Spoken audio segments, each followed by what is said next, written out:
ಕುಕ್ಕೆ ಸುಬ್ರಹ್ಮಣ್ಯ ಪರಿಸರದಲ್ಲಿ ಗುರುವಾರ ಅಪರಾಹ್ನ ಧಾರಾಕಾರ ಮಳೆಯಾಗಿದ್ದು ಭಾರೀ ಮಳೆಯಿಂದಾಗಿ ರಸ್ತೆಯಲ್ಲೇ ಮಳೆ ನೀರು ಹರಿದು ಹೊಳೆಯಂತಾಗಿತ್ತು.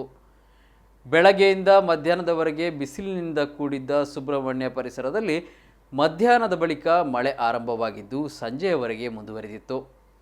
ಧಾರಾಕಾರ ಮಳೆಗೆ ಸುಬ್ರಹ್ಮಣ್ಯ, ಗುತ್ತಿಕಾರು, ಸುಳ್ಯ ರಸ್ತೆ ಹಾಗೂ ಸುಬ್ರಹ್ಮಣ್ಯ ಪಂಜ ಬೆಳ್ಳಾರೆ ರಸ್ತೆಯ ಹಲವೆಡೆ ಅಸಮರ್ಪಕ ಚರಂಡಿ ವ್ಯವಸ್ಥೆಯಿಂದಾಗಿ ಮಳೆ ನೀರು ಭಾರೀ ಪ್ರಮಾಣದಲ್ಲಿ ರಸ್ತೆಯಲ್ಲೇ ಹರಿದು ಹೊಳೆಯಂತಾಗಿತ್ತು.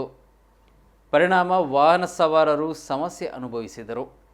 ಸುಬ್ರಹ್ಮಣ್ಯ, ಬಿಳಿನೆಲೆ, ಏನೆಕಲ್ಲು, ಬಳ್ಪ, ಪಂಜ, ಹರಿಹರ ಫಲತಡ್ಕ, ಕೊಲ್ಲಮುಗುರು, ಗುತ್ತಿಕಾರು, ನಡುಗಲ್ಲು, ಎಲಿಮಲೆ, ಸಂಪಾಜೆ ಸೇರಿದಂತೆ ವಿವಿಧೆಡೆ ಧಾರಾಕಾರ ಮಳೆಯಾಗಿದೆ.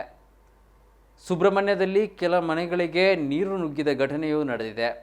ಸುಬ್ರಹ್ಮಣ್ಯದ ಆದಿಸುಬ್ರಹ್ಮಣ್ಯ ಬಳಿ ಚರಂಡಿ ಸಮಸ್ಯೆಯಿಂದ ಮಳೆ ನೀರು ಅಂಗಡಿಗಳಿಗೆ ನುಗ್ಗಿದ ಘಟನೆ ನಡೆದಿದೆ.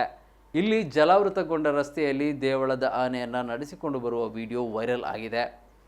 ನೂಜಿಲ ಎಂಬಲ್ಲಿ ಆವರಣ ಗೋಡೆ ಕುಸಿದ ಘಟನೆಯನ್ನು ಸಂಭವಿಸಿದೆ.